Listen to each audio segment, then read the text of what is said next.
I am Joe D. McPhee. I am the host of From the Desk of a Small Press Publisher, and I want to cordially invite you to watch our show Saturdays at 9 p.m. Central Standard Time.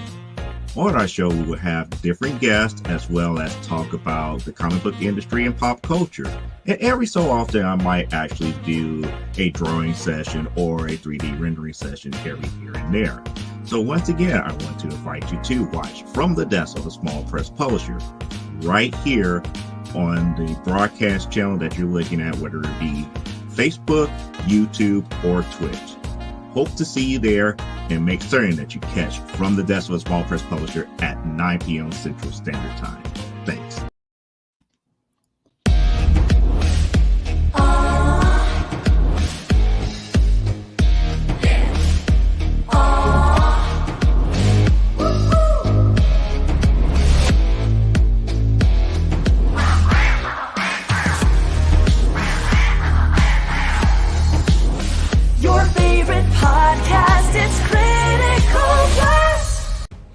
Raven returns to Kickstarter in its first trade paperback, collecting issues 1 through 4 in one full-color volume.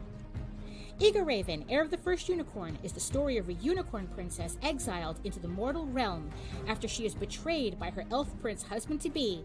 Dragons overtake her kingdom, and how she trains to become a knight with the help of an unusual trio of blacksmiths. It's a mature audience telling of the classic hero's journey with a soap opera twist, so check out Eagle Raven, Heir of the First Unicorn, Volume 1 today. Good morning, good morning, good morning. Oh my god, it has been another eventful week, and a lot has been happening. So this means that we actually have the time to draw again. You know how big that is for me. I have literally spent all week, the last 3 months, I have been able to draw so little that page 21B, which I'm working on right now, like it says right here, it has been the bane of my existence for the last 3 months. Oh dear. I started finally penciling again this morning. Oh my god. Oh yeah. Oh, did we lose? Looks like we lost John. Oh no. Oh no. Oh no. He couldn't handle the awesomeness, but we still have his stream, so. Yeah. Weird. Yeah. Well, maybe his webcam disconnected or something. Maybe so. Oh, now it did. No. Now it's internet. Okay. I'm sure he'll be back. Give him. Oh yeah. Give him a little bit. It's that Kentucky air. It's a good messing with him. So how has your week been, Mike? Well, it's been fun. Look, I'm St. Michael Lanning. I'm an independent artist, and I've done work for Arrow Comics on Calico. I'm also a panelist and showrunner on Dispatches from Outside the Box every Tuesday, where we scour the corners of geekdom to inspire you to create outside the box. And as you can see, that's what I'm hoping I'm doing now. I've been really working on trying to get composition down. You know, have you ever tried to just do some little things here? I thought about doing like little sketches and stuff. Kind of get that the idea of composition and everything. Mm-hmm. Going, oh, there he is. Yeah, I had the wrong camera on, and I just said, okay. I didn't want to. I didn't want to see the top of my head again. You can actually change cameras in the stream in your settings. Yeah, the problem is that I don't know how to do that yet. You know, for some reason I'm not. You know, in the middle of things, I just have to go and try. So anyway, it's just world. That's okay. It's just another hassle you have to deal with every week. Listen, remember, I'm in retirement. I'm old. You know, I'm old. I'm just everything is a hassle for me sometimes. You know, that's just the way it is. So I'm just getting there. So let me just, where are we here? Yeah. Okay. How has your week been? Busy. Oh, yeah. Yeah. Busy. just juggling all kinds of stuff. Needed to get a new refrigerator. Oh. Yeah. So I hate when that that happens. sucks. Yeah. yeah. That's just one of the things that you've got to, it was an old refrigerator, and so it was time to go looking, and actually we wound up buying a Turkish make. Oh. Yeah. Huh. And it's something new to the States. Where we didn't go to the regular big box. It was a local merchant who has been around for decades with their material, and so we decided to go, and with that because it actually fit what our needs were, because we have a smaller area than the way they are building it today for big suburban kitchens. And the house is almost let's say, what is it, about 25 years old, so it has a smaller area than what they're allowing for. So anyway, a house being only 25 years old to me as a European sounds like it was built yesterday. Even my apartment building is from the 60s. Well, yes, I understand. Well, this here, where we live in Lexington is it's 30 years ago, totally rural, it was just, there was nothing here. And so it's been built up over the last 30 years, where it's kind of like where all the the malls are and what have you. So it's the area is, in fact, this here actually has it's all homes where we are, and it's sidewalk. We have oak trees for on our for shade lining the sidewalks. Nice. So I mean, like they're 30-year-old oak trees and what have you. So it's a really nice place. But we got possum, badgers going through the neighborhood. That is cool, though. It's a very different thing. Yeah, it's good. But so yeah, as a European, I would imagine so. But I grew up in Brooklyn, which the homes back, what is it? It was the beach area, in Brighton Beach. Well, you go. It's Brooklyn. Brooklyn, huh? Is that? Yeah. Is right. Is that official name, or is that just kind of a nickname? Or no, was Brooklyn. Oh, really? That's what Brooklyn is called. Oh. That's so where it's kind of a mash, huh? Brighton Beach and Brooklyn. Or? Well, Brighton. Well, yeah, Brighton Beach. Right now, that's where the Russians were. Where I was in Bensonhurst, growing up in Bath Beach and Bensonhurst, that was the Italian area, and but basically it was all beach, and that was a place where people would go and have their little places to Coney Island. Oh yeah, yeah. Coney Island, Brighton Beach, Manhattan Beach. That's all that strip down on the southern part of Long Island. So. But anyway, yes, and New York, as you know, was Dutch. Yes, it was originally New Amsterdam. Right. Which nobody remembers, including the Netherlands. Well, yeah. And then and then you had I believe Bronx is also a Dutch name, right? Breukelen, I think. No, that was Brooklyn. Then you had the Bronx. Yeah. That was where the Bronx were. It was a family that owned that whole area going up to the Bronx. I really don't know. Because frankly, we don't get taught stuff like that in the Netherlands, because we look up to America rather than remember that it used to be our colony. Yeah, well, that's the thing, is that it was your colony.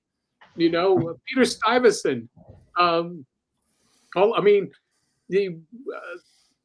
we don't call that. We have a street. We don't call it Houston Street. It's Houston Street.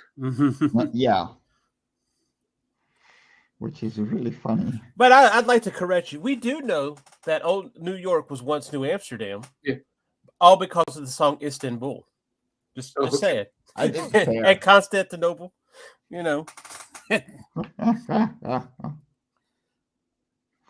it's Istanbul, not Constantinople. Yeah. It's Istanbul, not Constantinople. I love that song. I love They Might Be Giants.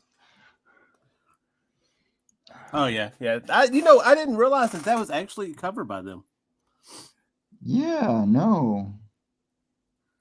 So it's a lot older song. Of course, I like the way they did it better. But also, I finally ordered a new pen display because the one that I've been using as my second screen for half a year now died half a year ago.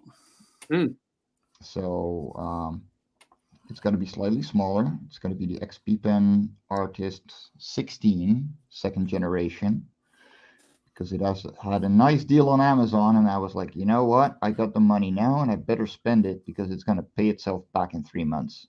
Yeah, you got to have what you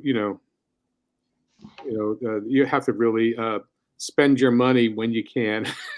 Yeah, which I've been doing for the past 5 years anyway, but it's good to be able to look forward to doing actual digital pencils again, and just the whole doing and getting down with the proper animation, really. Like the Wacom Bamboo that I've been handicapped to use is just not able to do the finesse that I need when it comes to animating. So that's why I've only been doing animatics for the Live on Cora pilot. Oh yeah, right. Because it just doesn't have the control. And last Thursday for Hang On Animation, I actually started working on a background for the intro, and it just bothered me every step of the way, because the slightest move on that tiny tablet meant that I would be like 50 pixels on screen. It just doesn't have the control that you need. And having a 1-to-1 ratio just makes life so much easier. You once you have it, you can't go back. Yeah. Totally understand.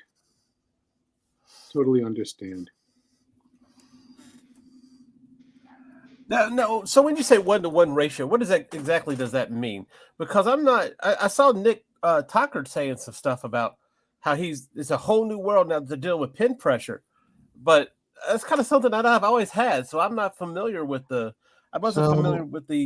tablet, drawing on the tablet on the floor. I'm used to drawing on the screen. I didn't. So drawing on the tablet is one thing, like because you're working on one surface and you're eyeing a different one. Right. Yeah. So okay, that is already something that at least you can get used to. You can get a feel for it, but usually those then when you get a 1-to-1 ratio, I mean, you're literally drawing on the surface that you're working on, where I can literally show you the size differences between my little tablet and my screen. Like, it is this, Let's see. Yeah. Like, it is tiny. So every tiny movement that I do on the tablet would mean a gigantic move on screen.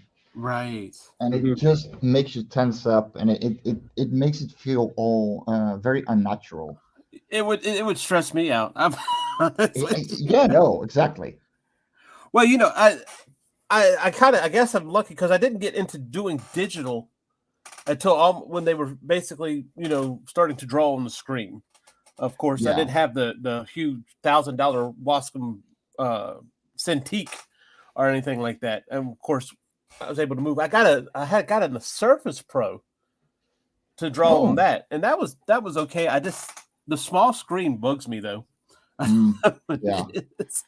But when you start from page to digital, it's almost like starting over.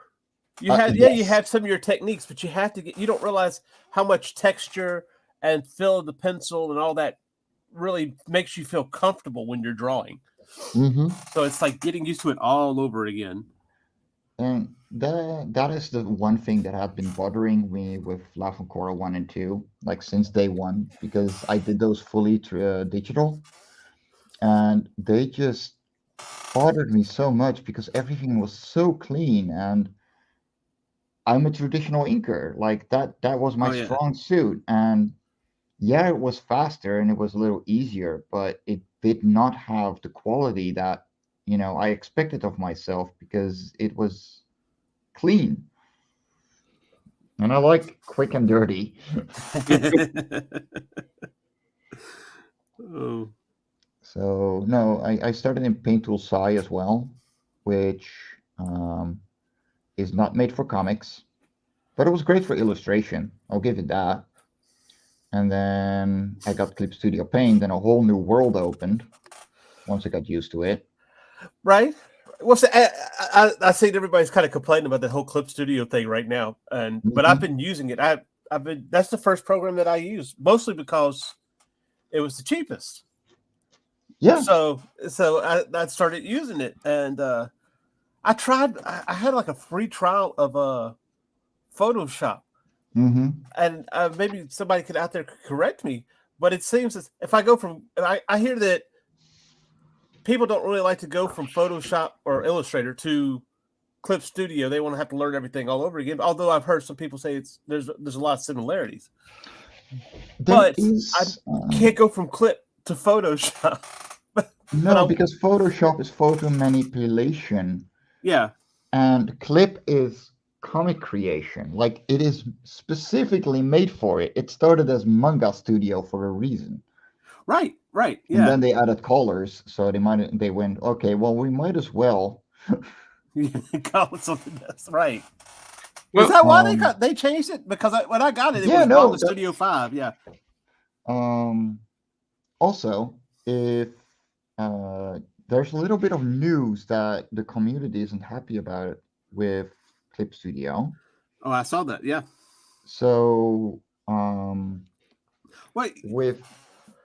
so for people who don't know, Clip Studio Paint is going into version 2.0 soon, which isn't a bad thing. They're going to add new features, and they're getting to the point where, like, okay, we took out all the hurdles and added everything that we want as a basis. Now we're going to perfect it. I'm behind that.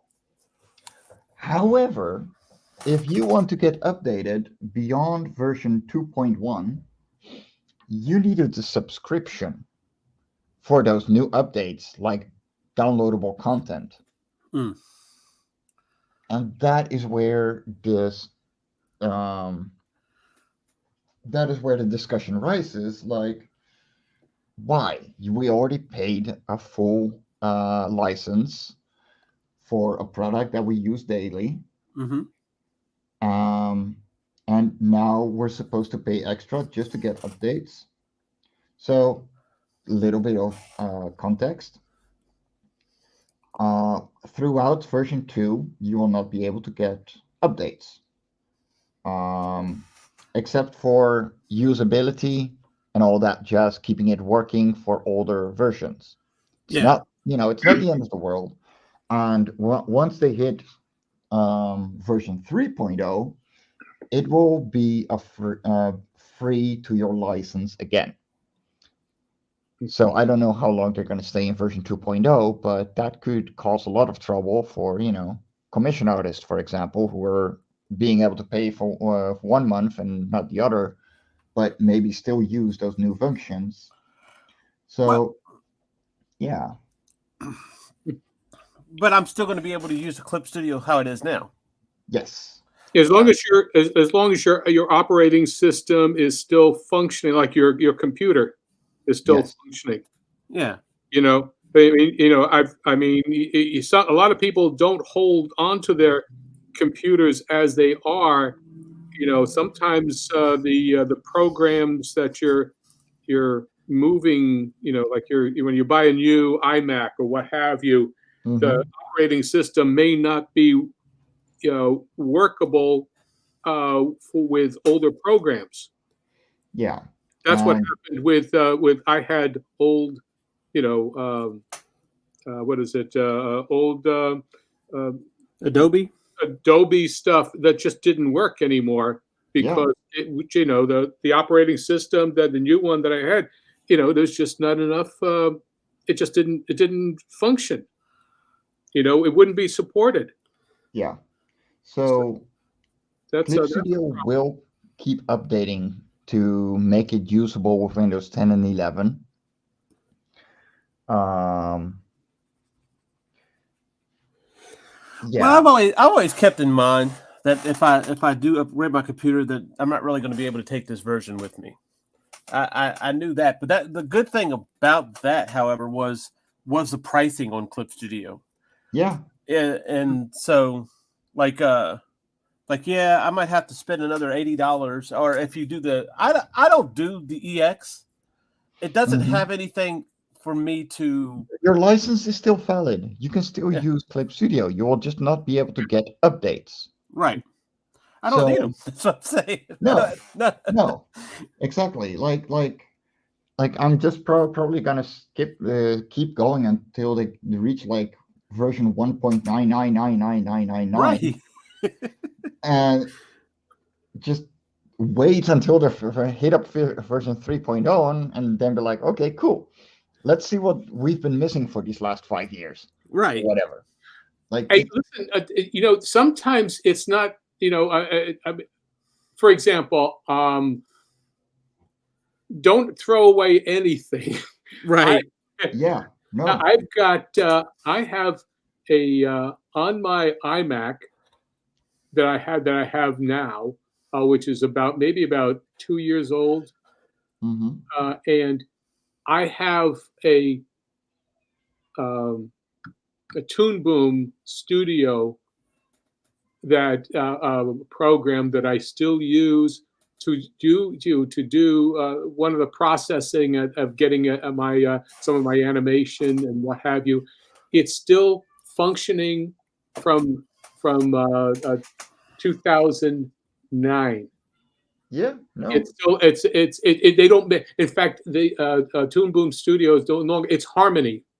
You know, it's all of that animation, all those programs that you see on TV, all the 2D. It's basically Harmony, you know, program. And this is, but this was the prototype. This is the beginning. The Toon Boom Studio is what, you know, what they used, that they started with. And I've got it's you know, it still functions on my, you know, my latest program. So you know, it's, you never know. Yeah. Oh yeah, yeah. But then again, I don't have to pay a license for any of this. That's the thing, is that it's old, but you know, it's you just they don't. You can't even go online to Toon Boom or Harmony, whatever they're calling it now, and even find the license on it. Wow. You know. So well, that's why I said. Yeah, for me, like I don't know about the updates, but I know. What about the animation factor? I was like, see, I could do I can still kind of do animation on the Pro. I think EX adds a little bit more to it, which is not something I do. So on Pro, you can, I think, do 8 seconds of animation in total. Okay. Where on EX, you know, you have no restrictions. Yeah. Okay. I got EX anyway because I really love the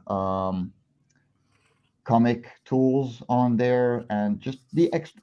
I like the extra features. They're worth my time. They actually really add to my workflow. So yeah, I got the EX version. You know, I Okay. got the Pro version first, and the EX like 3 years ago. It's been totally worth my time. But all of these functions are definitely extra. Like they are EX. Yeah. No, Okay. like Yeah, legit, you don't need any of them, but they're useful. they're useful, right? And yeah, like with the Pro, you're fine. It doesn't do anything less than the EX version. It the EX version just kills all restrictions. I Right. got, Okay. I've got the Clip Studio Paint, the EX, the top line there. But at the time when I bought it, it was about 2 years ago, and it was a Christmas sale. So for Yeah. $100, I said, okay, I'm going for that. And Yeah, like they have Oh yeah. discounts on their licenses like every 3 months for 50% off, Oh, which true. Yes, are yeah. totally worth getting. Like that is the time to get Clip Studio. mhm. Um, and you should. Like it's worth every single penny, even if you don't get it at a discount. But like we all use it regularly, like very regularly. Right. Well, And that one-time payment does pay itself back. oh yeah. Oh yeah. I could say that. Most definitely. Well, What features can I do on EX? Because I maybe I don't understand everything. I know that you can do like multiple pages on Yes. EX at Yes. one time. Yes. What else can you do as far as comic wise is concerned? I think the scroll format is limited to EX as well, but I might be wrong there. So what the scroll format, like for comic creators, uh-huh. scroll format is, panel after panel after panel. You can make a gigantic, long Right. Yeah, canvas. I got you. Kind of okay. Yeah, like you would on And Webtoons or something. yes, and Okay. then it will cut itself into separate images for you. Oh. Which up until last year, when this feature was introduced, you had to use special software for, or hope that you cut things on your own correctly. Right. So, like, yeah, that was a very big one. Um, That might and there are so many comic functions that you can set up for new projects that are just incredible. Like yeah. from bleed sizes to specific border sizes, border guides, completely down to your preferences of your page sizes, whatever you need. Ah. It's so extensive. Yeah. It's ridiculous. And yeah, just being able to click from one page to the other, and being able to export everything at once without having to open everything, that's wonderful. Oh wow. See, I might end up because I plan on trying to I have some plans to get into the Webtoon space. To speak, I don't know if that's technical or not, the Webtoon space, but Well, but so that sounds like it would actually come in handy. So I'm okay. gonna have to look into that. Let me show you. I mean, Sure. I've got it. I might as well, Okay, let me move over to my PC. Sorry if you heard my chair moving all over the place. That's all right. So, okay. Let me share screen 2. Here we go. So, as you can see, like on the right here, you have your comic pages. This is just Lava Part 6. This is, one of the features that really makes my life a lot easier because I can literally file, export multiple pages, PDF, batch export, Kindle format, EPUB, like all kinds of digital formats, but let's create a new whoop. And we're going to create a webtoon comic with 1200 by 20,000. There we go. Number of page divisions, let's say 40, 500 pixels high. No, 20 is enough then. Number of pages, 5. Where are we gonna? Oh, that's actually no. Let's just do it in comics.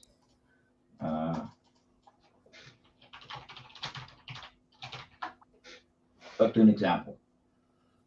There we go. Yeah. 5 canvases that you can save and open separately. And then, for example, I go to comics. I go to what's an example. I can literally just open the page management file, which does it like this, or I can still open all pages separately. Oh, okay. Yeah, you can. I was looking on mine. You could do a scroll. I don't know how long it goes though. That's probably just look at your page size, like your image resolution. This is 350 dpi at 690 by 20,000 pixels. Yeah, and it would work, for a single episode, for example. Yeah. But the multiple, I could totally understand that. Yeah, like it would make continuous workflow a lot easier. Like, right. That's the thing. It's all workflow related. Like, but that's a big thing. Yeah, no, exactly. Like, it's where do I want to save time? And all of the features that I'm using are just so useful. And they're all EX features. Like, for the animation, every single scene I can drop into another Clip Studio file, animation file, as a movie, and it will play itself automatically, which means that every single scene is separate, but there's still one gigantic movie that I can export at once. Right. Oh, yeah, go ahead, John. I was going to say, so much of what Clip Studio Paint is doing is basically what what Toon Boom was doing many years ago. It's an alternative. It's an alternative way of doing things. Okay, yes. And for animation wise, what I haven't explored this at all with the aspect of animation for that, because I'm just just doing the comic books. Right. Do you have what we would call exposure sheets on the side? Well, yeah, I have. Well, like I know for right now you can't see it on my screen, but I have a navigator that helps me get around here. You have a sub view window where you can put your reference stuff in and things like that. Like if you have a character sheet that you need to go by, you can put the character sheet in the sub view and look at it. Yeah. Okay. Here's and I'm gonna say a couple of things, and this is basically animation speak. An exposure sheet is what you refer to as what is now referred to as a timeline. Yeah. Okay. But what it is a horizontal, instead of being vertical, rather instead of it being horizontal, it's vertical, and it's every frame. And what we would do is time the movement before even doing the first drawing. You would know how many frames you were working with, and hit your beats a certain way. Like you might hit, on frame 1, that's the first one. Then you go to frame 13, and then 24, 5. So that would be, and that's for the 24 frames per second. I don't know if you're using 30 or 24 or what, Mike. I'm using 24 because I'm not that big a masochist. Yes, there you go. You don't need any more than 24 frames. No, you really don't. You do not need more than that. No, I mean, exactly. And actually 24 is perfect because you have odd beats and also even beats. So you could do 3-frame beats. Yeah. And 5-frame beats. You could do all sorts of things and vary it so that it doesn't look the same monotonously. I mean, you could do, say a 5 to 6, and then to 7, and then you'd wind up with with different things because you don't usually mechanically, humans do not have a perfect beat. You don't hit every exact thing. So therefore you can change things in your animation so that you can, sometimes you're a little bit off and either right on it or maybe a little ahead of it. You can play around with that as musically, and also just the style of movement that you could do. I got 3s, then I got a couple of 2s, then I got a couple of 1s. Yep. And then more 2s right until she's off the frame. Right. But what I'm thinking is beat-wise, rhythm-wise, that's a different thing. From you're doing timing per drawing, and what I'm talking about, your exposures are on 3s and 4s and 2s, 1s. That's a different thing from musical beats. So in other words, you could. That's what I'm talking about. You can actually, and I did that. We would do this all the time before we would get the music. If you knew what the rhythm was, your bass using a metronome, you can understand. If you had enough, when you had enough experience as a director, you could time sheets, and then say, okay, this is what's going to happen, and that would be bar sheets, musical bar sheets. So you could then talk to your composer and say, this is how much time I have. Let's play around with this, and then they would be able to look at what your basic timing is. Okay, I know what you want to do here, and this is where we have to get to this point here, and you're going to hit here. And we did that on our Nelvana shows. So that was like 40 years ago.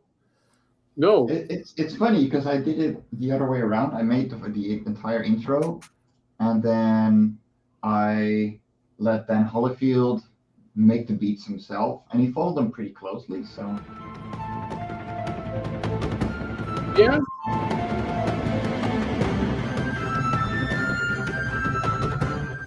I like the music. I know, right? Yeah, it works. That's great.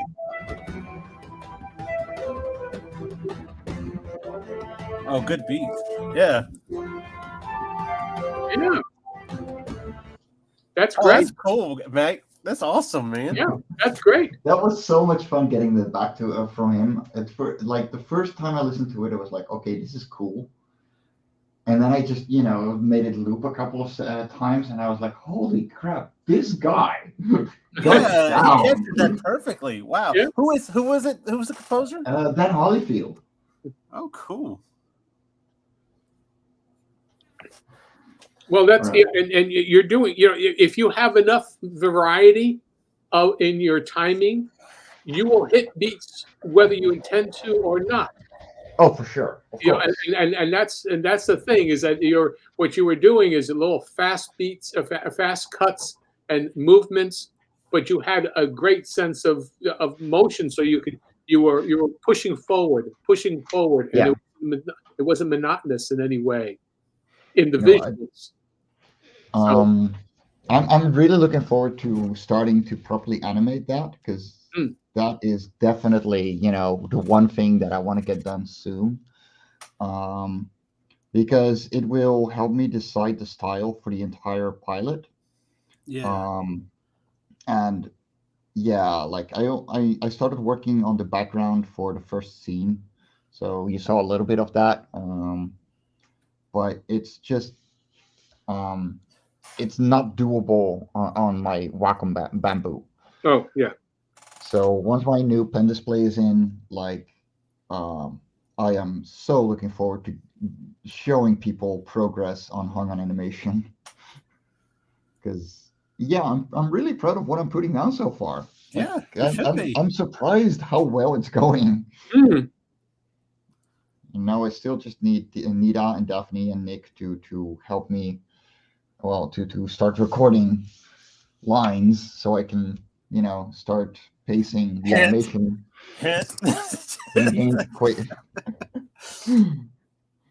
Wink, wink, nudge, nudge.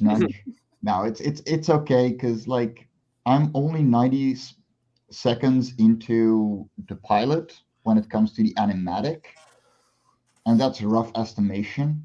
I think it might be a little longer when it comes to the final result, depending on their tracks. But that'll come around. Like I know this is a slow grind, so I'm not worried. I'm not going to be on people's asses. I'm busy enough as it is. I don't need the stress of trying to stress other people out. Like that is the last thing I want. Yeah, no, that's then you don't want to get on anybody's nerves. No, exactly. Like this is my passion project, and the people that I asked are passionate about it too. It needs to stay fun. Yeah. And yeah. It says you better be on our asses or we'll forget. Yeah, well, true. That's what we do. That's okay. You're doing it now. This is the polite hint, right? Yeah. Yes. No. This is like the polite hint, but I mean, Nick is doing Nevermind the Furthermore now. Also, check out his channel. Oh yeah.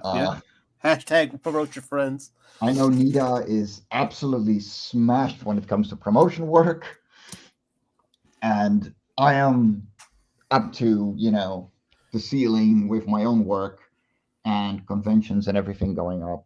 So I don't mind. That 1 hour a week that I work on the pilot is literally all of the time I get. So why would I, keep on bothering people that have their own thing that they need to do? Right. Once I've actually finished the animatic, that is a whole different story, because then, I actually have to get into animating it. But until then, whatever. Right.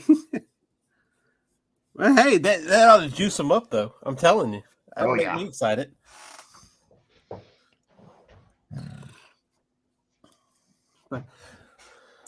So, John, you were talking about the Italian area in New York. Yep. Is it one of the clubs in Bloodwing Angel a real club? Like it was a. Oh yeah, the 1717 Club. Yeah, that was across the street from my parents' religious gift shop. Oh my God. Yeah, it was a very Catholic area. I mean, there was also Jewish synagogues in there, but we weren't. It was more of the Italian area. If you went down to Kings Highway, then you start getting into the Jewish area. And so when I was growing up in the 50s, everything was closed in the Italian section, the Catholic section on Sundays. But on Sundays, you could go shopping to the Jewish area. Oh, wow. Yes, of course. That makes sense. I mean, but they kept the Sabbath on Saturday, so they were shut down on Saturdays. So fair enough. Yeah. So that was the Italian area, and the 1717 Club was an actual really nightclub. Cool. Well, the more you know. Mm-hmm. That's a very. It was a different time. You don't have that anymore. They actually, had a little dance band, and they had a bar, and they had it was a nightclub. That's the kind of place that they would all hang out. But when I talk about hang out, they were wearing suits. Mm-hmm. Right. So a different time period. Well, it's kind of like I don't want to say because I don't want to seem stereotypical, but it was kind of like a Goodfellas, where it talks about Where he talked about, kids grew up wanting to be the president, or they wanted to be an astronaut. We grew up wanting to be a gangster. Oh my God! Well, yeah. Actually, where it was. Let's see, Bensonhurst, Bay Ridge.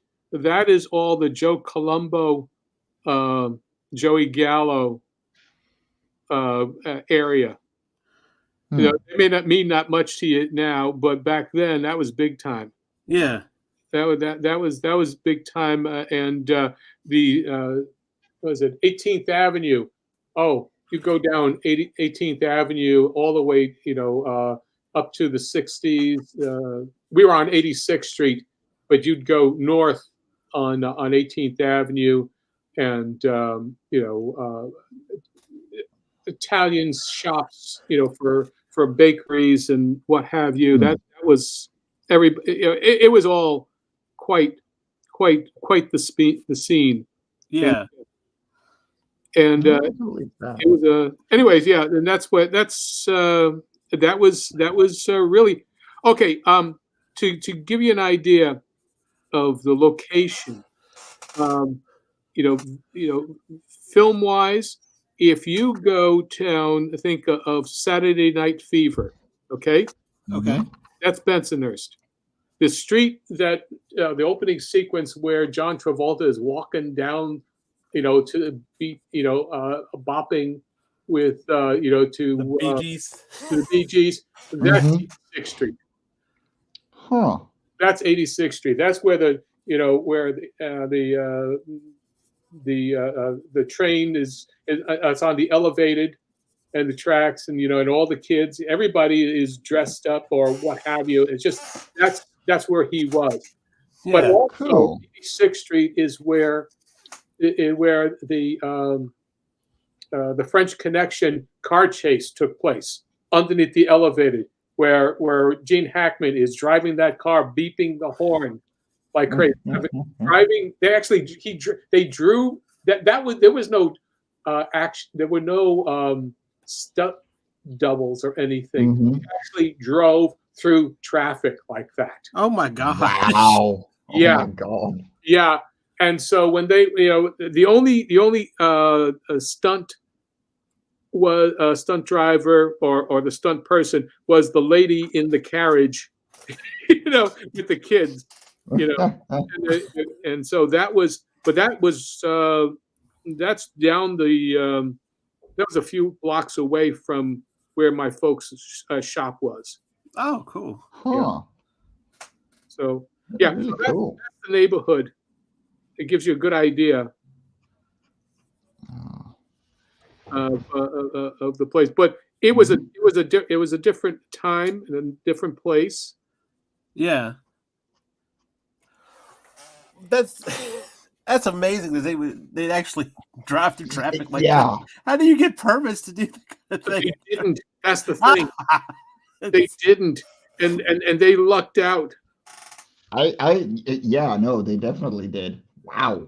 Yeah. They lucked out. Oh my God.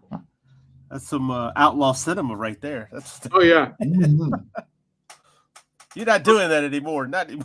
Oh, geez, no. Well, you got to remember that was shot during the worst time of New York City in the 70s. A terrible time for the city was broke. There was all kinds of terrible things going on in terms of, your mobsters. You had, there's, you had a Son of Sam going on there. Right. Yeah. David yes. Berkowitz. Yes. Yeah. So, yeah, there was a lot happening. Yeah. Golly. Yeah, that explains why you had the blackout around that time too, right? Wasn't there a big blackout and riots or something? Well, it wasn't riots. It was a blackout in 77, the summer of 77, I think it was.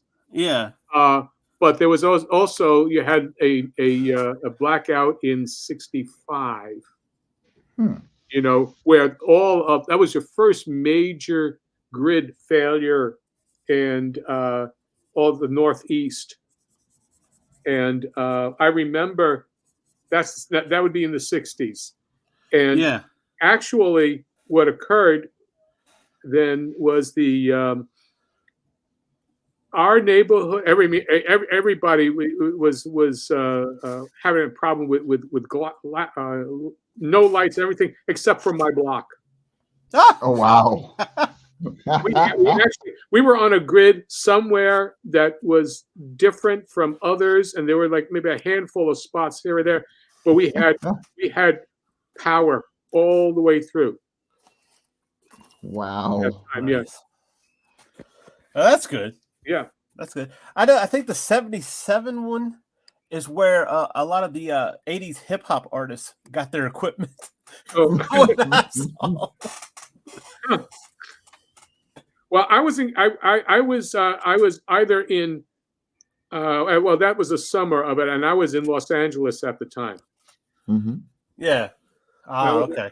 I had moved to LA for a short span of time working on Saturday morning cartoons then. So I missed out on all of that. That might have not been a bad thing. That's that. Yeah, right. Maybe not miss. Maybe missed. Yeah. Oh. I have noticed that this paper has been at least, damp at some point, because it is gobbling up this ink like there's no tomorrow. Is it humid where you are right now? No, but I think this sketch pad has been along to the Renaissance Fair that I went to. No. And while I did keep it covered, mm-hmm.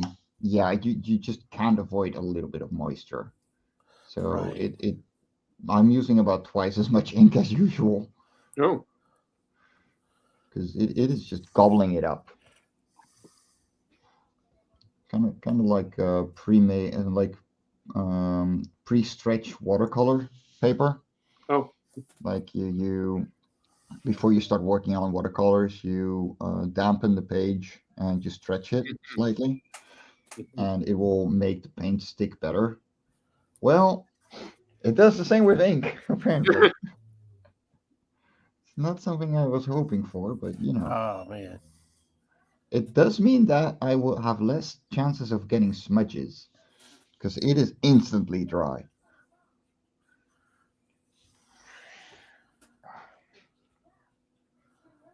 So how vastly different? Because you do some inking on Clip Studio too, right?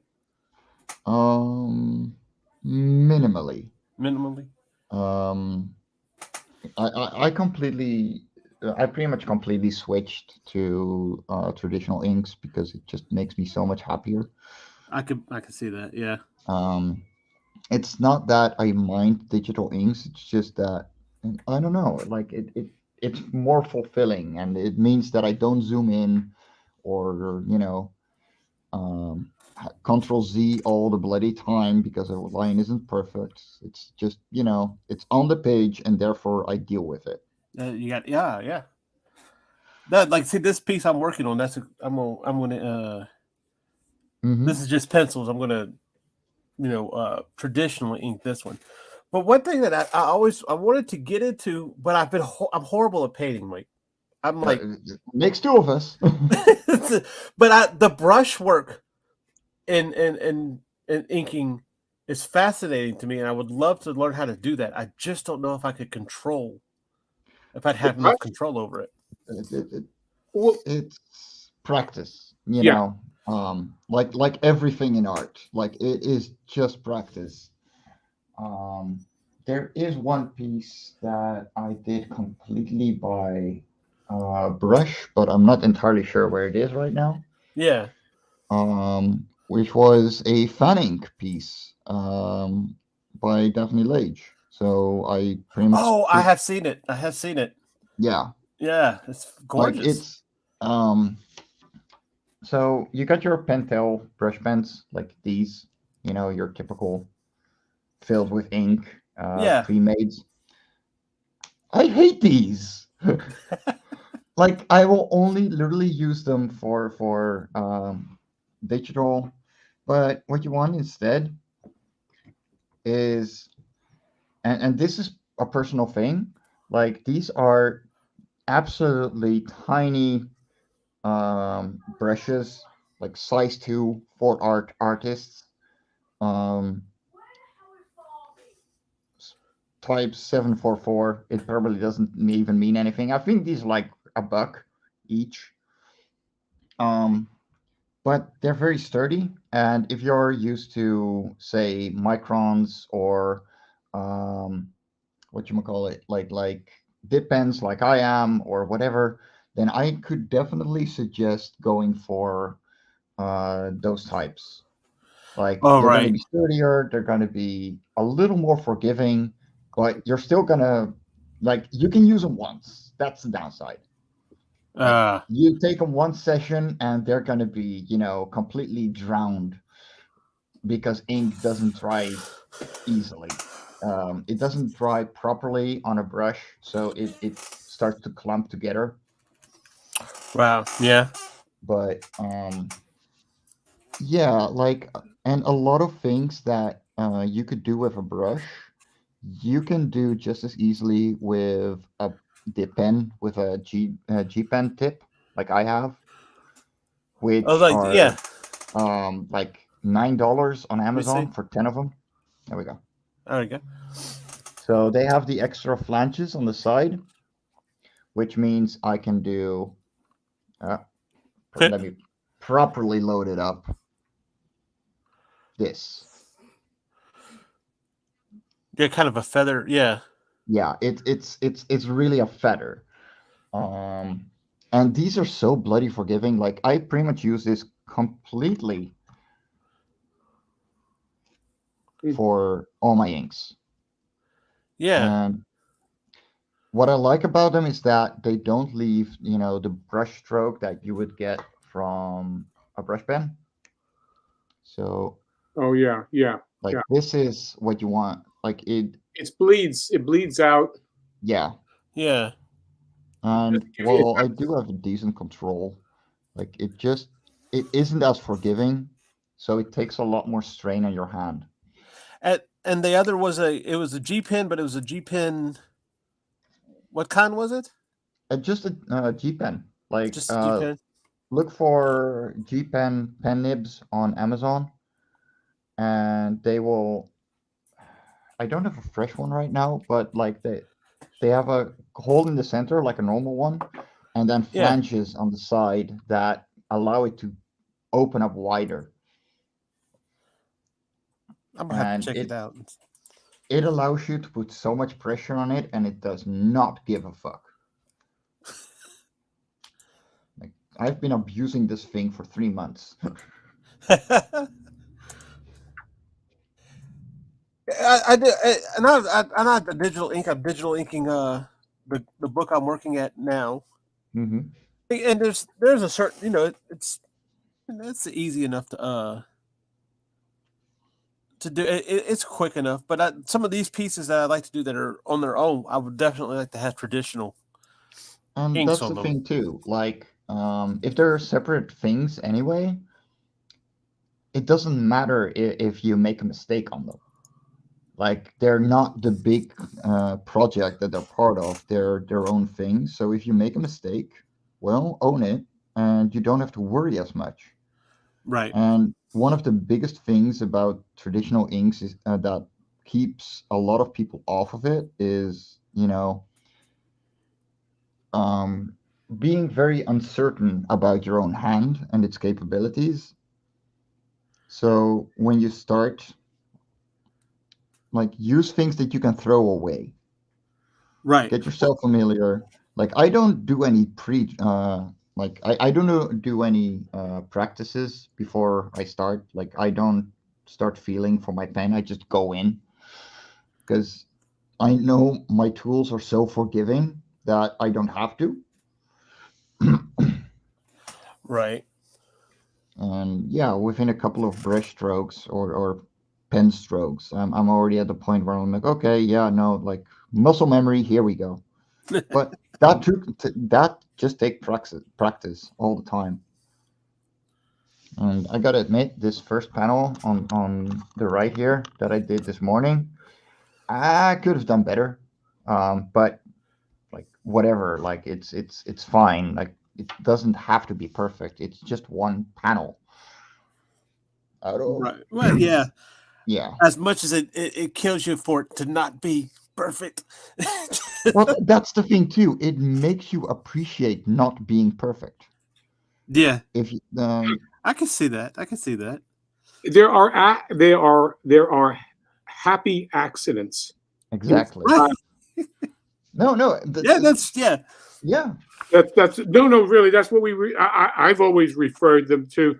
And when you're drawing and you're allowing the drawing to happen, then you're not pre-planning it. You can there is a little bit of improvisation. Yeah. That's also why I like my pencils to be very loose, because it allows me to put in the effort where I know I'm best at putting it, which is inks. Yeah. So these wings, I just do separate, like very basic strokes on how it's supposed to be, so I don't forget, and then from there it's just put it down feathers and hope it looks okay. Right. Well, I remember reading an interview with he's a I wouldn't, I guess here he's a Louisiana artist. I wouldn't call him necessarily a local artist from where I'm at, but he did the book Chew for Image. And I know what his name is. Let me get to it. Rob Giller. What's going on there? Is there a disparaging? Is there a problem at home there? The producer needs to learn when to produce. That's all. Oh. But yeah, his name's Rob Guillory. But he did. But I remember reading an interview with him. He talks about one thing about doing comics was learning to be okay when something wasn't perfect. Basically, learning to be okay with bad art. Yeah. There are so your style and mine is pretty cartoony. And John's definitely is too, but just to compare, one of the series that I am very much influenced by, Suske and Wiske, which is very Dutch and Belgian. I'll grab an example in a little bit. Has the mindset of the easier the lines are, the better. Right. Yeah. And once you start seeing like how simple these pages actually are, and but how much experience goes into that, like the less detail you have in a piece, the more your lines actually matter. Mm-hmm. Right. And it's the simplicity of it, because you're sparing, being very spare, and you're making every line count. Yes. And it means that every single line that you put down has more value. And I'm sorry, but 90s artists, you got it wrong. Like, dear Lord, why all those textures? You do not spend it. Yeah. We have a banner for that. I'm not surprised. No. But we were talking about that last week. I think maybe in the green room. But putting down, you had all these little lines. Oh no, it might have been with Rodney. I can't remember. I can't remember where we talk about it, but we talked about it. And but yeah, that was the thing. Barbara Kalberg over there at Silverline, who inked a few of those guys years ago. She made the statement that I don't want to put words in her mouth like she hated it, but she used to call it the scratchy, No, like, okay, let me grab the example so people can see what I'm talking about.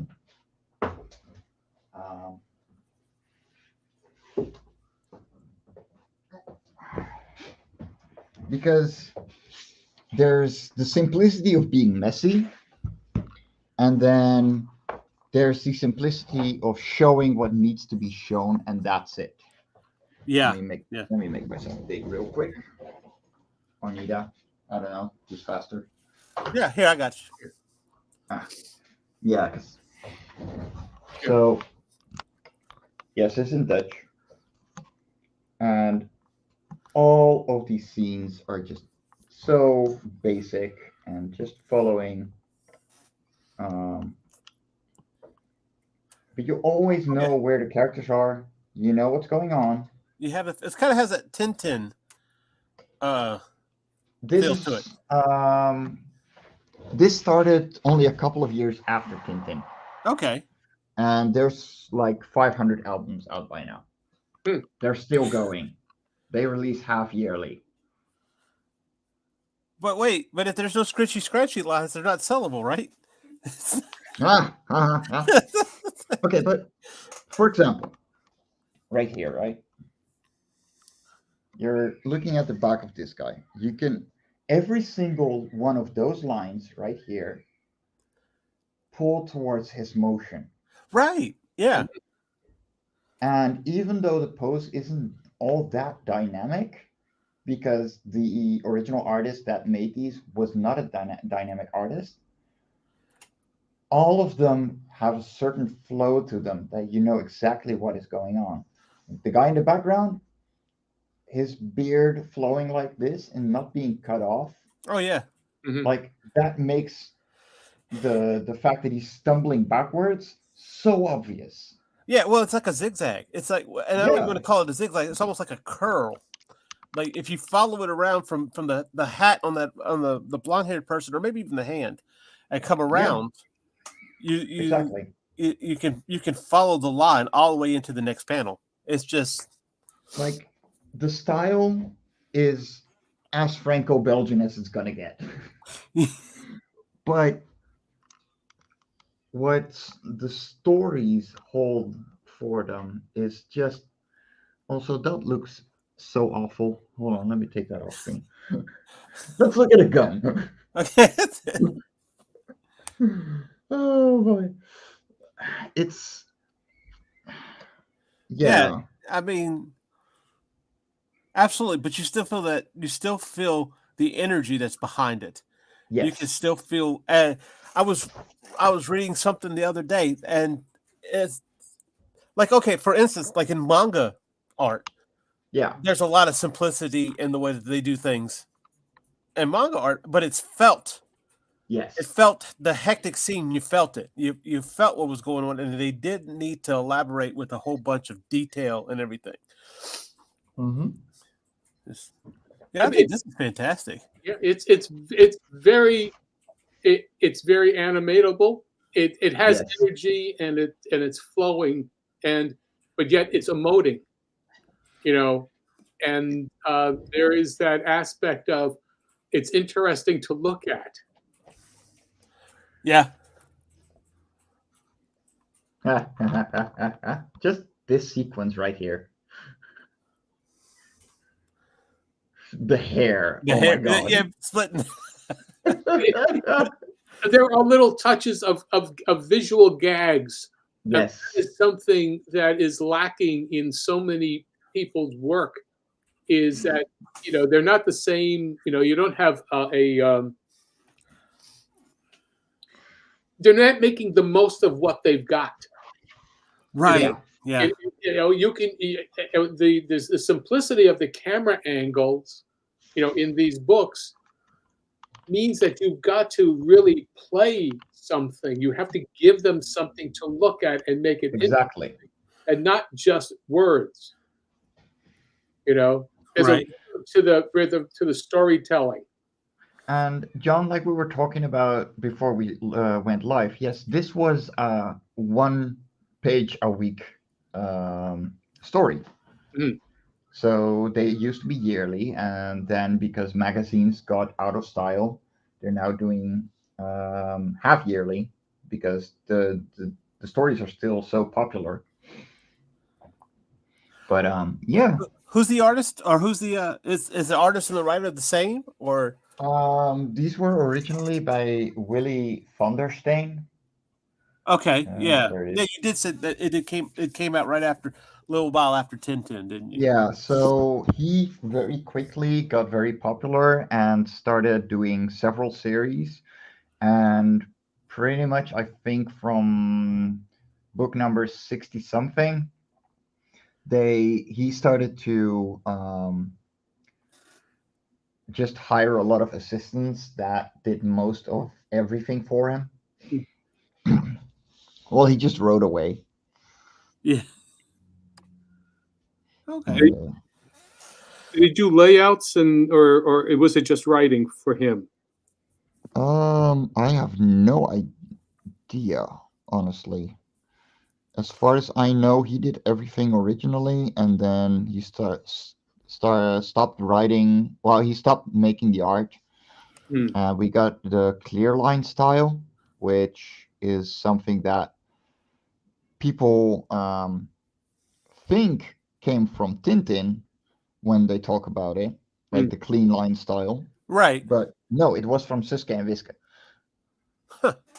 So yeah, it's very very interesting, and that name only came once the second artist started working on this series, because he had the style that you were looking at just now, whereas the original style was a lot more chunky. It had the same feeling, the same expressions, but the characters were blockier and a little further out of proportion than they were here. Okay.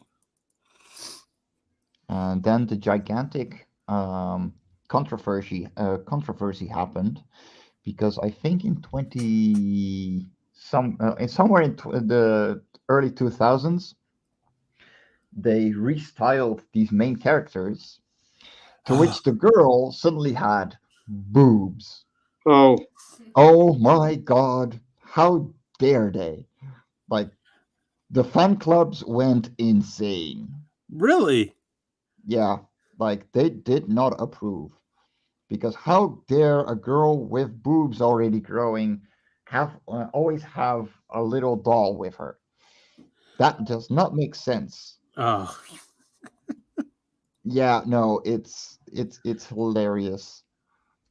But alas, that's what fandoms do. Yeah. They bicker.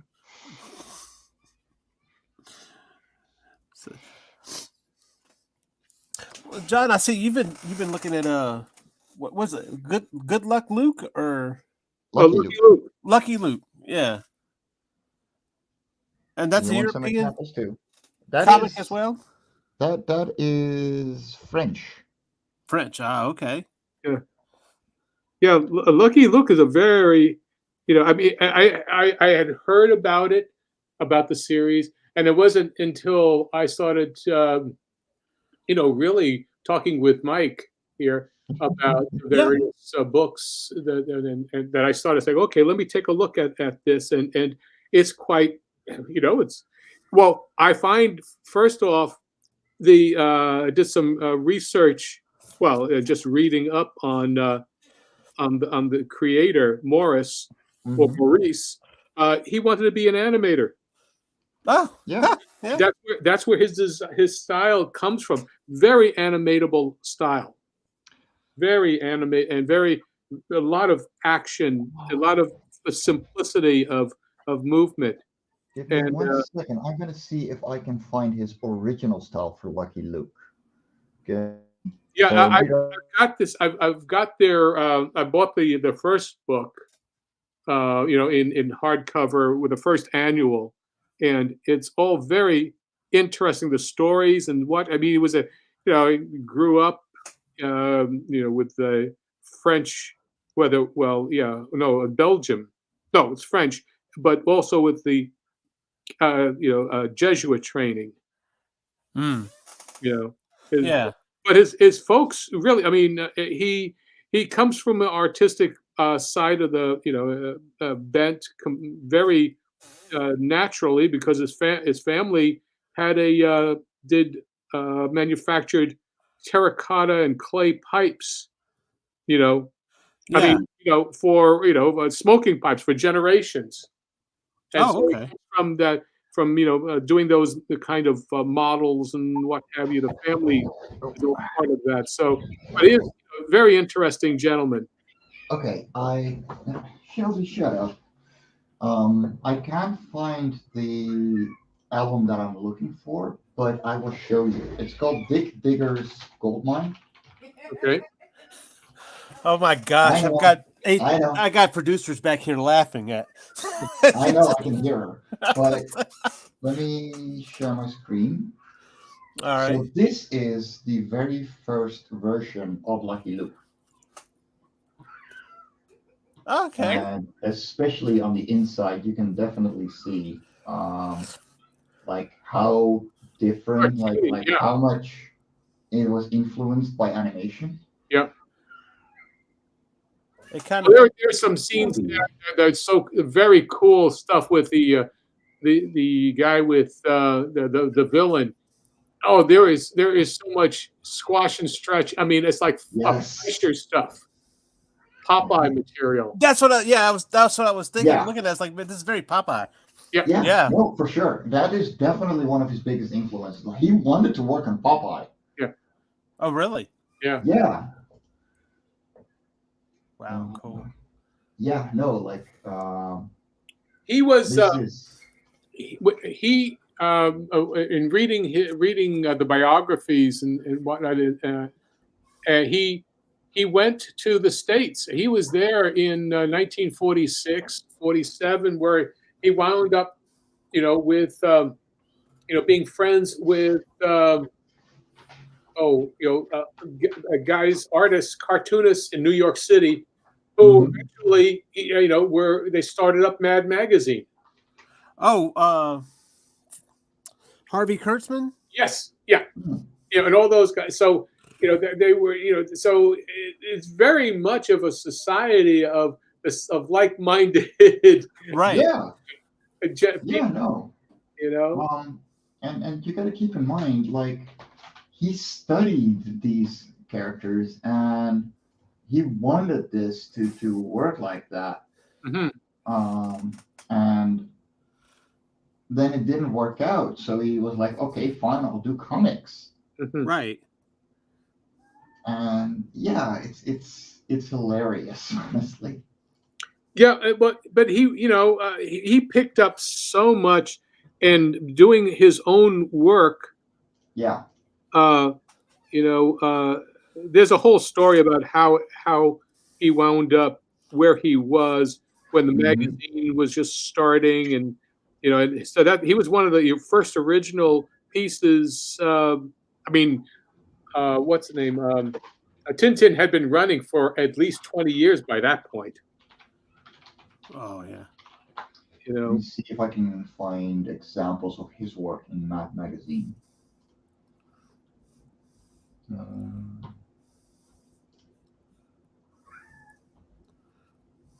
When I was younger and doing art, that was where I gravitated a lot to, was animation. Yeah. When I came up during the Disney. Well, I don't know if it's called. Is it called the Golden Age? When you had Little Mermaid, Aladdin, Beauty and the Beast, and all that. So. And that was the Renaissance. The Little Mermaid. Golden Age that was the Renaissance. Snow White, Pinocchio, Bambi, Fantasia. Yeah. But you came across those that the Renaissance, when they really were trying to get back to what he was doing, and that worked for quite a while. Mm-hmm. But I think, and this is just the thing, I sometimes too much is too much, and I think that because everything became once a year or even twice a year, that was just way too much, and it no longer became special. Right. Yeah. kind of an oversaturation in a way. Yes, very much so. See, if you want a good introduction to Lucky Luke, go watch one of the movies. I will go and link it to you in your in direct messages in a little bit. Sure. Because you will laugh your ass off for an hour straight. Well, It's so good. I watched somebody had gotten a leak footage of the animatics for the Popeye movie that Yes. Gennady Tarovitsky, Dexter's Laboratory. Yeah. And it was the whole movie. I actually sat there and watched the whole thing. And now, of course, the animation varied. It wasn't really animated. It was all, The animatic? Animatics, yeah. Some of it moved, some of it didn't. It didn't really. Yeah. They had gotten pretty far in it. I actually watched the recobbled version, quote unquote, of The Thief and the Cobbler recently. Oh, yeah. And they took like 45 minutes out of the movie. So if you want, and it's on YouTube, it is worth watching, even though you see everything from animatics to rough animations to time schedules to whatever. Right. It is so worth watching because the whole movie is so much better, and it comes to such a good ending. Like, it feels like a complete movie finally. Right. Well, that was the thing with the Popeye. It didn't have to have all this detail or whatever the case is. It had the movement. You could tell what was going on, and I really I wish that they would have finished it because I think it would have been really good. But well, that's the thing. Animation is expensive. It is. Sadly. And they were looking at doing it in a CGI version, which they would have kept it the same style, but it would have been CGI. Which and I wouldn't.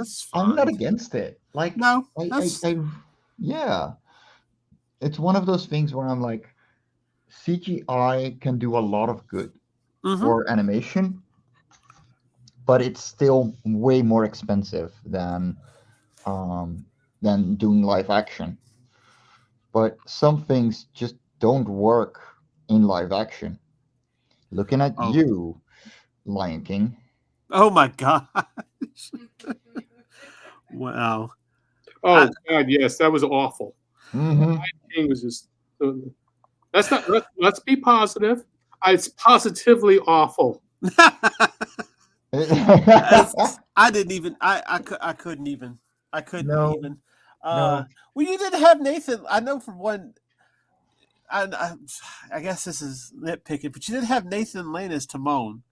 That right there just doesn't feel right. For one. Fair. But what expressions did you have? You had no expressions. There was nothing you could. Because you couldn't. No. And that's the whole point that made the whole original movie work so well. Is because you could make these characters live. And realism doesn't mean that something looks alive or feels alive. If you want anthropomorphic animals, make them anthropomorphized. Right.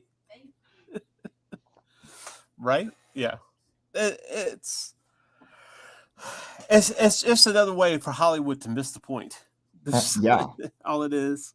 Like, it worked with the Beast, the Beauty and the Beast. I mean, I didn't watch that movie either because I honestly am not a movie person.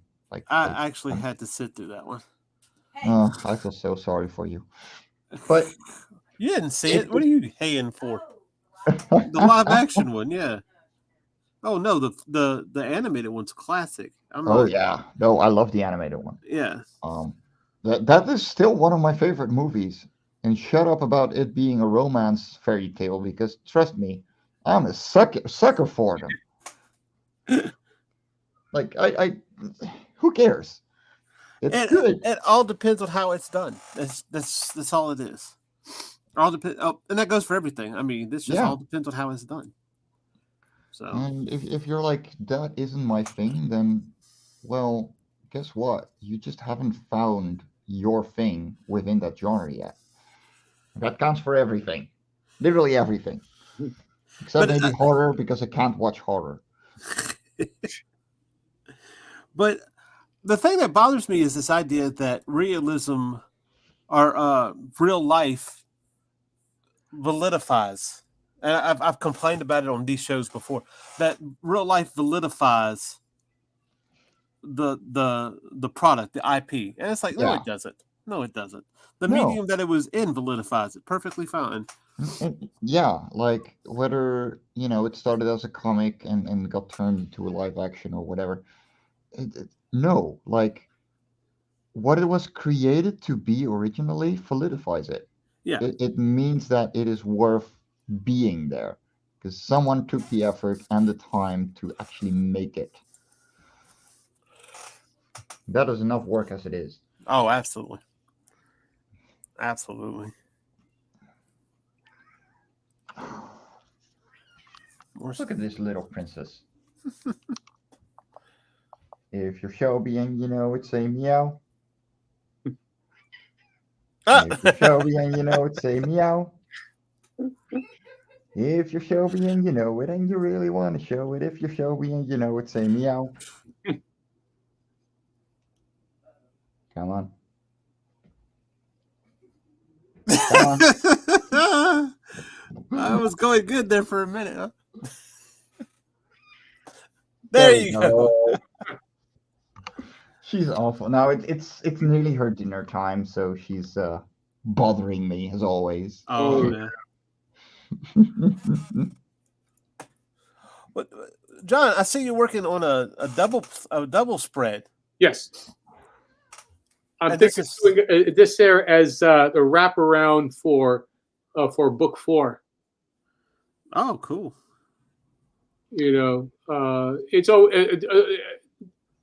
It's why not? It's I'm thinking that even if you only see that back line here, it's a reason to do something different. Yeah. You can't. It's kind of like the kitchen sink Eisner, spirit covers. Those were all, those were all, wraparounds. Oh, I love wraparounds. Yeah. That way, if you could send me the clip file, I could fan ink it if you'd like that. I'm sorry. Say again. Sorry. If you could send me the clip file, I could fan ink it for you once you're done penciling. Oh, okay. All right. I actually really enjoy inking over other people's work because it gives me a look into their heads, but it also allows me to put in my own little flair to things. Okay. And, like I did the same with Rich Perrotta on Lava Quarter 4, where I made the pencils for the cover, and he was like, "Hey, would you like it if I inked it?" I was like, "Dude, totally." And I really enjoy seeing seeing what it turns out like, and it's a fun little practice. Okay. Oh, sure. Well, when I finish it, I mean, I'm not used to anybody else working on my stuff. I mean, It's okay to say no. No. This is it could be a very interesting thing to happen. When I leave so much off of what I do for my roughs that I do a lot in the cleanup. Yeah, no, exactly the same. Like if you're looking at my panels, like a lot of the textures and everything come in the final result. It's just mainly so this goes there, and then I get to inking. Well, you know what? Here's what you can do is you can if you've got I could let's see, stylistically, or just to see how wings are done and all that kind of stuff. There's so many. You've got all the other material. You've got the three books. Yeah. Look at and just say, okay, how do I interpret this? No, exactly, and that's the fun of it. Yeah. Like, and it's even more fun, when you see both results and you're like, huh, so that's different. Mm-hmm. And it would be a fun little thing. Sure. I think. Yeah. Okay. Yeah. Absolutely. I can say I see Mike's work over Daphne Lage's stuff. It's pretty amazing. So it's pretty good hands. I try. Thank you. Well, hey, it's a way to do a variant cover. That it is. No, for sure. I mean, it's basically it's kind of like, okay, there's this version and there's that version, and cool. Okay, hold on. Let me go and feed this monster, or she's gonna be yelling at me for the coming 30 minutes. I'll be right back. All right. So you think? Go ahead. No, I was going to say. When you were growing up, you were watching all these various shows, and you were wanting to be, whoever. When I was growing up, I wanted to be Mighty Mouse. That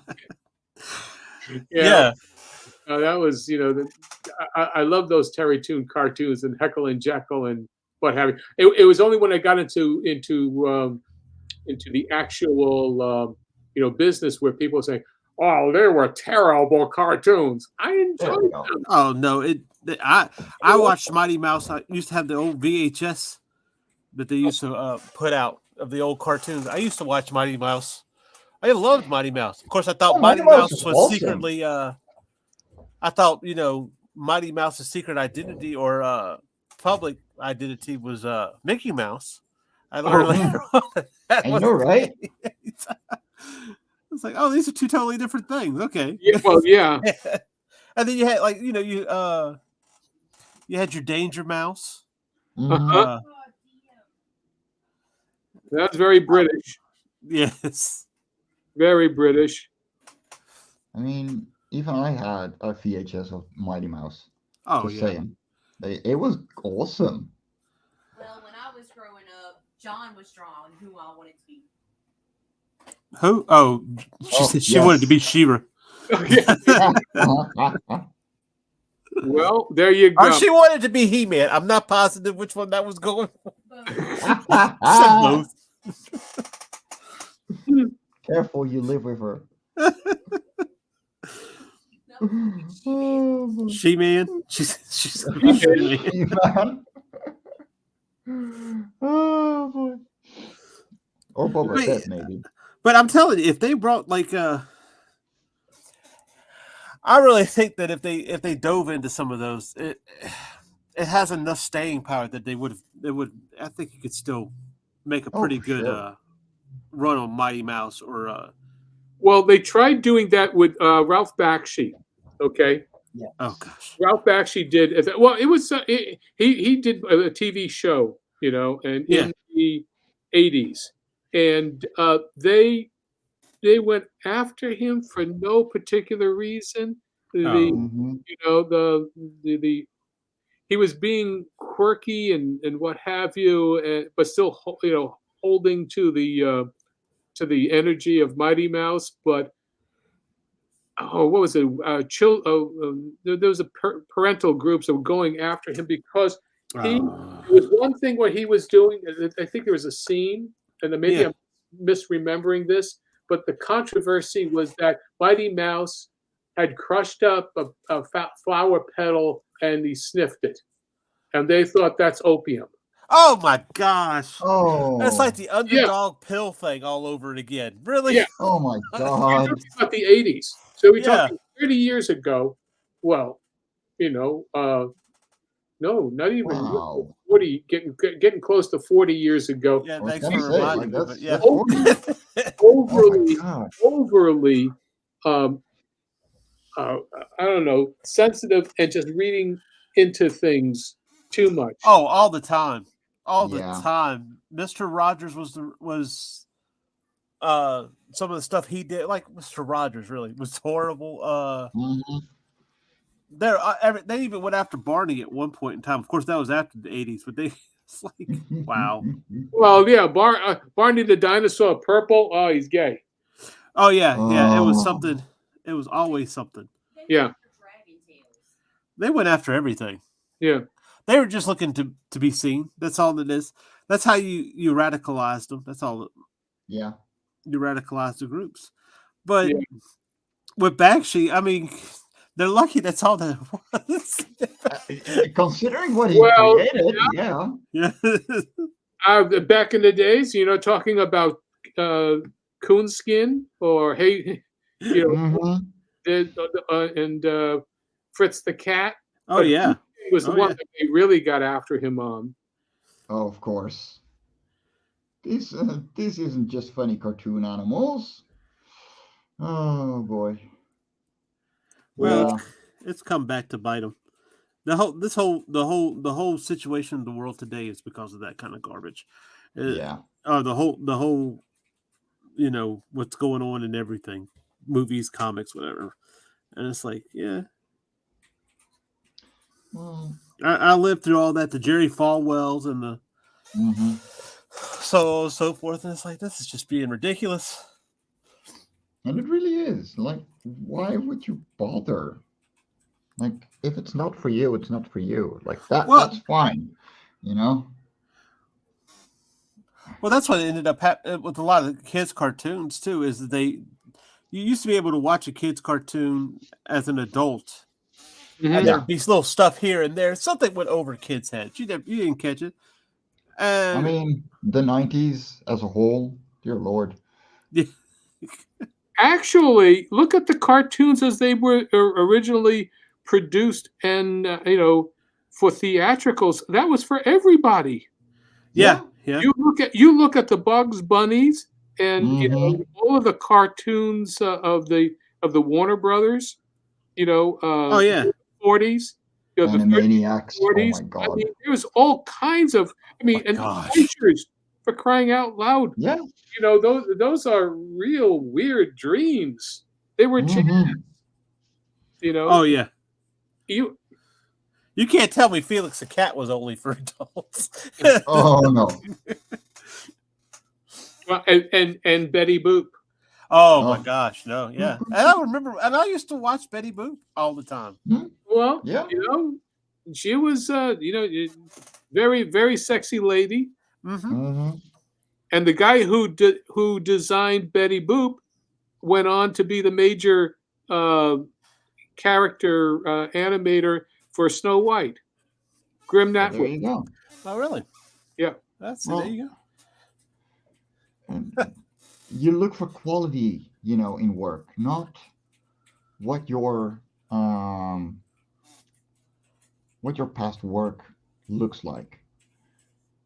You're only as good as your last work, and it doesn't matter what industry you're in, as long as it's, in any creative industry. Like, you're only as good as the last thing you created.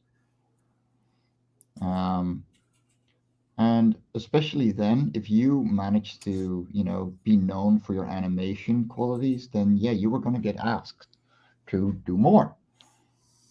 And it's the same nowadays. It's just that the puddle is just so much bigger that we're just wading through an ocean. Oh yeah. Well, that's why I try to look at everything that I do as being an advertisement for Because it what I is. can do. Yeah. It really is. Like, a lot of people misunderstand. Like, we don't half-ass anything because we literally want to be proud of what we're doing. Right. Well, you want to be asked to do more. You want people to come back to the table. Exactly. I had that issue before, like, comic book artists. Somebody, it was a writer made a statement. Oh, comic book artists are always so worried about it. It doesn't have to be perfect. It's like, yeah, but, and it doesn't have to be perfect. Don't get me wrong. But when I say that this doesn't work, Yeah. I can understand that. Yeah, I have to be comfortable with bad art, and bad art doesn't mean wonky, horrible perspective or bad anatomy or anything like that. It means, It means it isn't cohesive. right.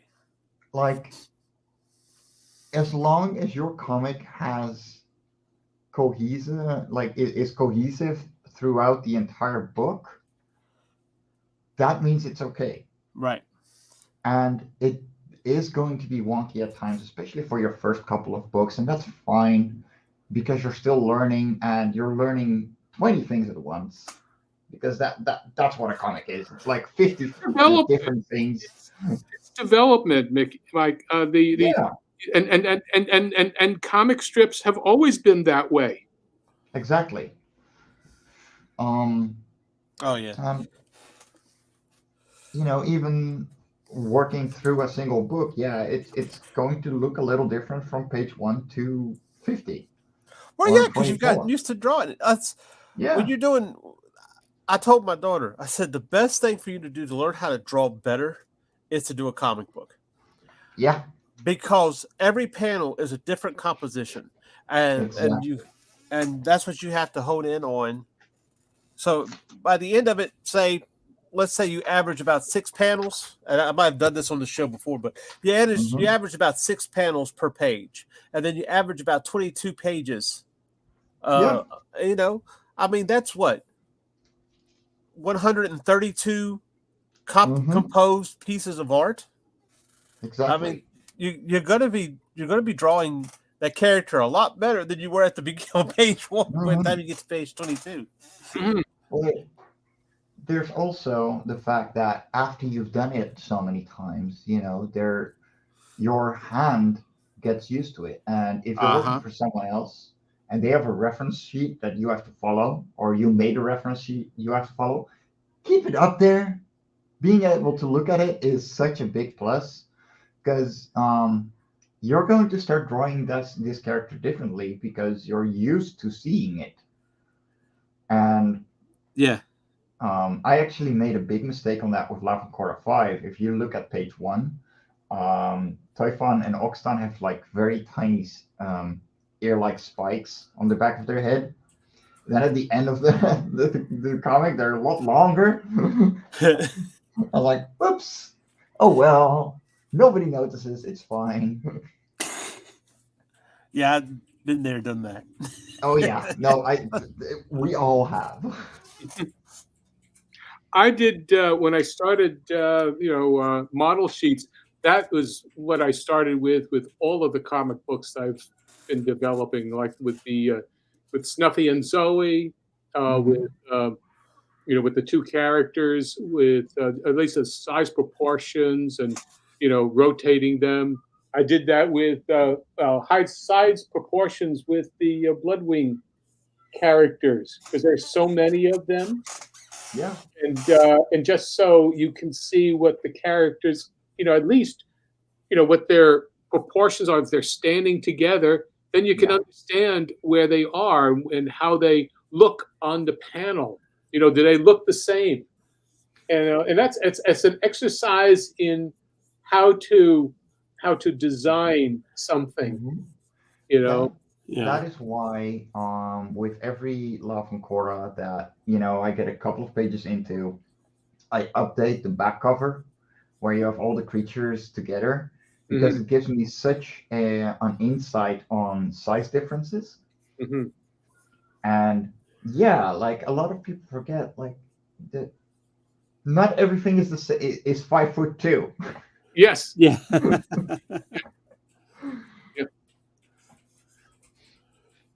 Absolutely. Well, and with that size comparison, it really does help with the composition as far as the force perspective. Yeah. Too.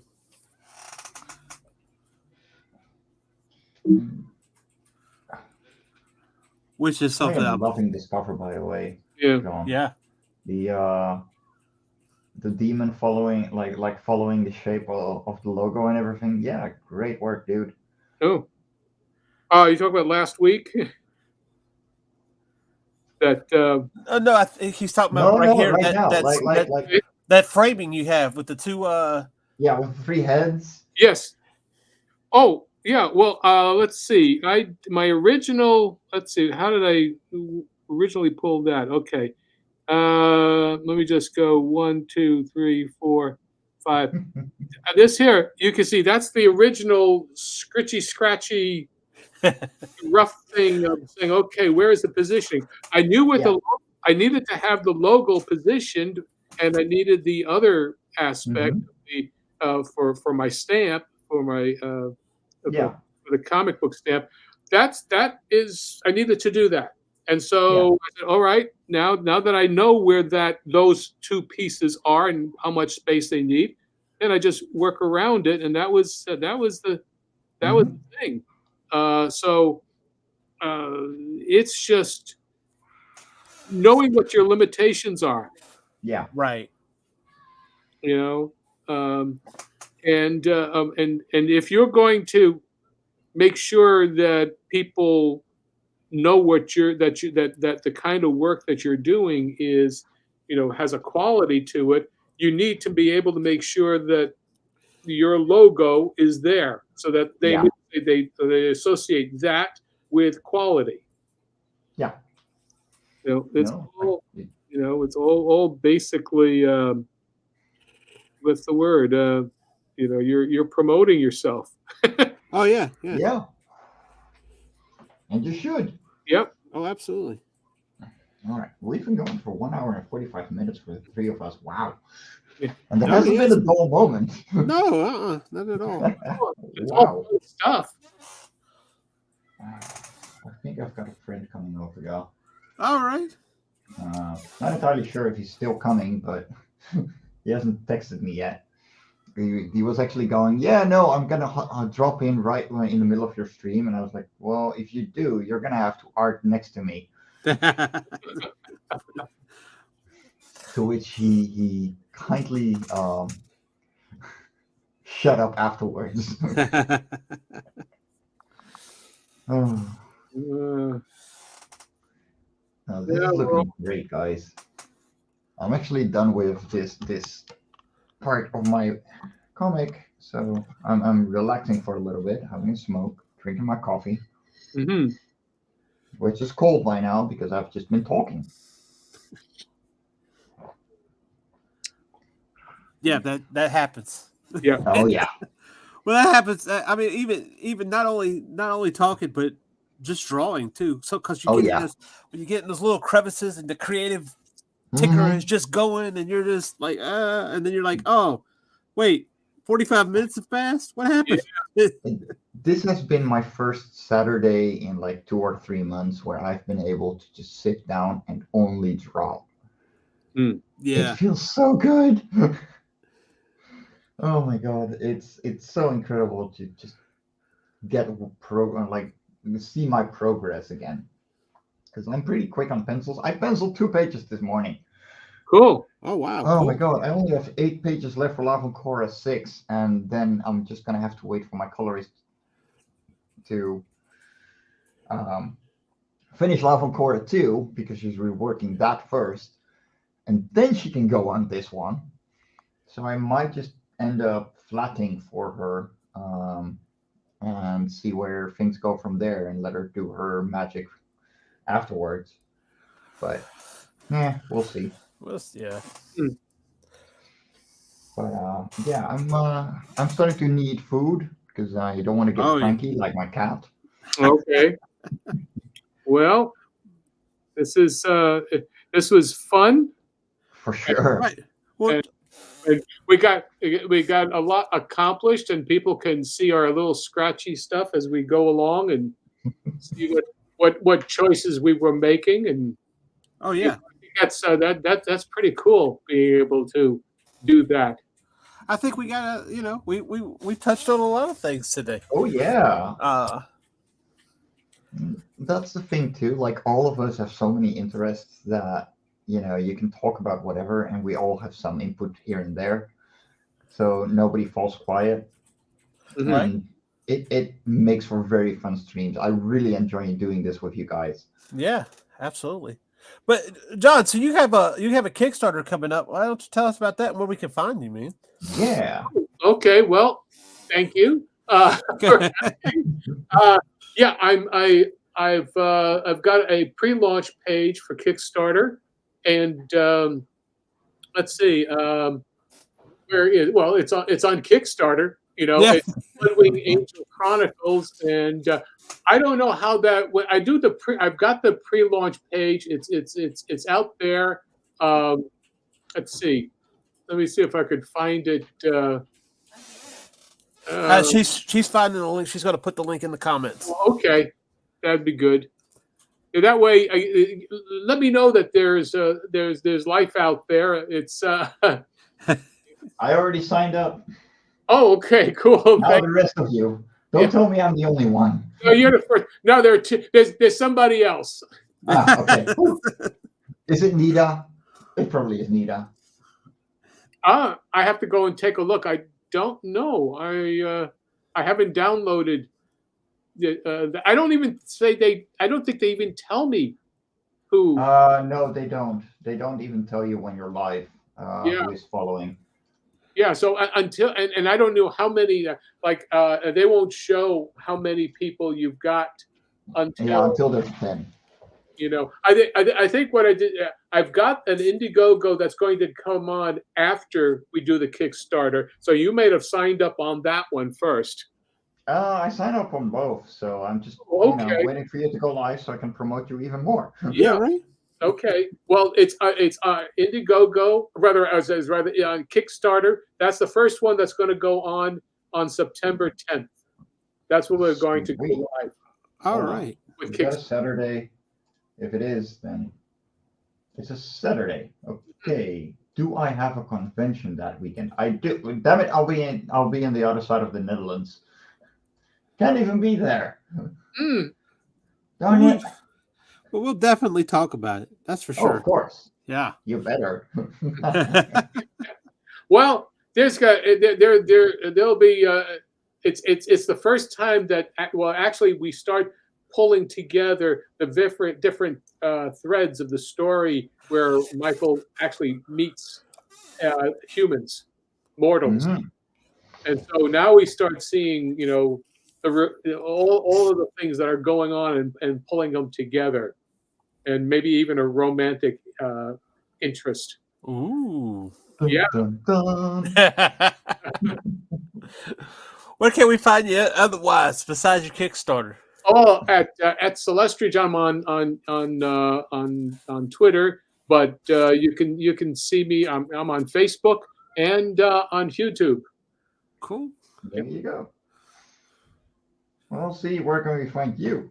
Of course, you can always check me out on my Linktree /C Michael Lanning. I'm be setting up an eBay store. I don't know how well that's going to do. It's an experiment in the next few weeks. And we'll see how that goes. And of course, I'll put that on the Linktree also. And of course, you can find me on every Tuesday at 8 p.m. Eastern, where we're on Dispatches from Outside the Box, where we kind of pick a geeky subject, whatever it is, and we kind of explore it to see how it influences us from our past and inspires our future. So how we can create, just thinking about different stuff. Like this week, we're going to be exploring the furry fandom. Mm-hmm. So yeah, it's the middle of the night for me, but I would totally join. And I got to work on my side job, so no midnight streams for me unless I wake up thanks to a certain bundle of annoyance. Well, yeah, I'd love to do, if I had the time, I would definitely do one where we could get my European and every friends on, you and Russ and everything too, because that's a whole different thing there too. Of course, everybody on the Ragin 2 Indie Comics Network group is welcome to come on. That includes you too, Mr. Celestri. Okay. Well, we'll talk about it. I mean, I need my beauty sleep. I mean, what time is it on? It's at 8 p.m. Eastern on Tuesdays. Oh yeah, 8 p.m. Yeah. Yeah. So I'm Eastern, so there you go. There you go. Yeah. Sweet. I'm Central, so it's hard for me to say 8 p.m. Eastern. That's like, for me, it's 7. Yeah. Fair. Yeah. Well, let me flip the camera around so you can actually see my face. Hey, Ah, there it's a he is. person. Oh my god! Ah, And how do we it's a find red you? beard. You can find me on my Linktree /fairies and ants.